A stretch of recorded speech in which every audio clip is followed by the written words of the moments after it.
Bangladesh cricket বোর্ডের নির্বাচনে নতুন চমক, জাতীয় দলের সাবেক অধিনায়ক তামিম ইকবাল এবার পরিচালক পদে লড়বেন।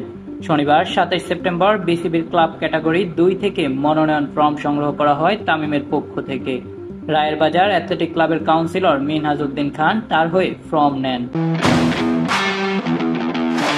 মাঠে নেতৃত্ব দেওয়ার পর এবার ক্রিকেট প্রশাসনের নতুন যাত্রা শুরু করতে চান এই ওপেনার। অনেকে মনে করছেন তামিমের অংশগ্রহণ বোর্ডে নতুন চিন্তা ও স্বচ্ছতা আনবেন। বিসিবির গঠনতন্ত্র অনুযায়ী জেলা ও বিভাগ থেকে ১০ জন, ক্লাব থেকে ১২ জন, বিশ্ববিদ্যালয় ও সংস্থা থেকে ১ জন এবং এনসিসি থেকে ২ জন পরিচালক নির্বাচিত হবেন।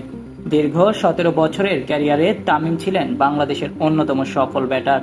এবার সেই অভিজ্ঞতাকে কাজে লাগাবেন ক্রিকেটের নীতি নির্ধারণে। বিশেষজ্ঞরা মনে করছেন সাবেক খেলোয়াড়দের বোর্ডে অংশগ্রহণ দেশের ক্রিকেট প্রশাসনের স্বচ্ছতা ও পেশাদারিত্ব বাড়াবে।